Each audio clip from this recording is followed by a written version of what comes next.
السلام علیکم to all dear student. آج پیراگراف نمبر 10 کا ہم نے ترجمہ کرنا ہے جو کہ کافی لینتھی ہے. اس کی 4 مزید ہیڈنگز ہیں, ان کو آج ڈسکس کریں گے. شارٹس میں یہ ویڈیو 2 پارٹس میں ہوگی اور لانگ ویڈیو ایک ہی اس میں ہوگی, ٹھیک ہے. اور اس کے میننگ بھی ساتھ میں نے مینشن کر دیے. rather than an abrupt abolition which could have caused severe economic and social upheaval, Islam introduced measures that promoted emancipation, human dignity and equality. یکدم غلامی کے خاتمے کی بجائے جو معاشی اور سماجی انتشار کا سبب بن سکتا تھا, اسلام نے ایسے اقدامات متعارف کروائے جنہوں نے آزادی, انسانی وقار اور مساوات کو فروغ دیا. اس کی ہیڈنگ نمبر 1 ہے جی encouragement of freeing sleeve.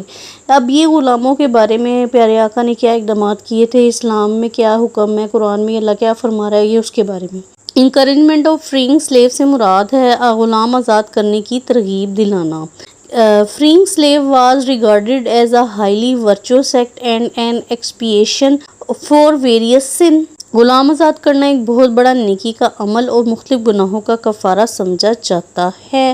The Quran explains, قرآن میں اللہ تعالیٰ بیان فرماتے ہیں, it is the freeing of a bondsman یعنی کہ سلیو اور کیپٹیو بریکٹ میں دیا ہوا یعنی کہ غلام, اور feeding on a day of privation an orphan near of kin قریبی رشتہ, اور a poor wretch in misery, and being besides of those who believe and exhort one another patience and exhort one another to pity and compassion. وہ غلاموں کو آزاد کرنا ہے یا کسی تنگی والے دن میں اپنے قریبی یتیم کو کھانا کھلانا ہے یا کسی مسکین اور خاک نشین کو کھانا دینا ہے, اور پھر ان لوگوں میں سے ہونا جو ایمان لائے اور جو ایک دوسرے کو صبر کی اور رحم کرنے کی تاکید کرتے رہے ہیں, ٹھیک ہے. ان کے بارے میں کیا فرما رہے ہیں, those are they who are the people of happiness and prosperity who will be given their records in their right hands on the day of judgment, یعنی کہ قیامت کے دن کو کہتے ہیں. یہی لوگ دائیں ہاتھ والے ہیں یعنی خوش نصیب اور کامیاب لوگ ہیں جنہیں قیامت کے دن ان کا نامہ اعمال دائیں ہاتھ میں دیا جائے گا. یہ سورہ البلد کی آیت نمبر 13 سے 18 کا ترجمہ ہے. آگے جی لائن ہے, رسول اللہ صلی اللہ علیہ وسلم freed many of his own slaves and encouraged others to do the same.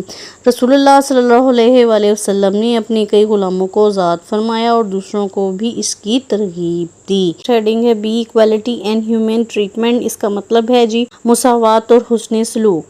ہی صلی اللہ علیہ وسلم instructed Muslim to treat their slave like brothers. Your slaves are your brothers.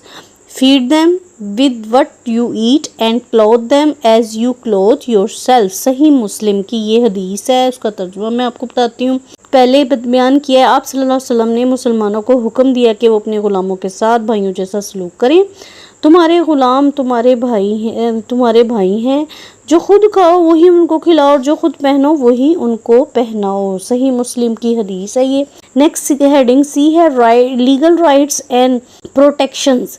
قانونی حقوق اور تحفظ کیسے دیا جائے غلاموں کو, اس کے بارے میں. Slaves were granted legal protections. Their treatment was prohibited ہوتا ہے روکا جائے. And they had the right to earn their freedom through a contract. معاہدے کو کہتے ہیں, اردو میں کہتے ہیں مکاتبہ.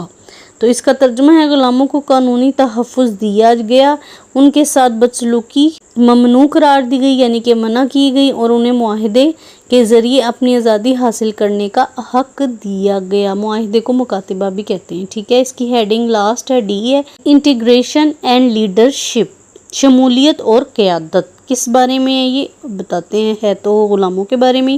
One of the most powerful example is حضرت بلال ابن ربا رضی اللہ تعالیٰ عنہ, a former slave who became the رسول اللہ مؤذن and a prominent صحابی. سب سے طاقتور مثال یعنی کہ غلاموں میں سے دی جا رہی حضرت بلال بن ربا, یعنی کہ جو حضرت بلال تھے وہ حضور صلی اللہ علیہ وسلم کے غلام تھے, ٹھیک ہے, جو بعد میں پہلے غلام تھے.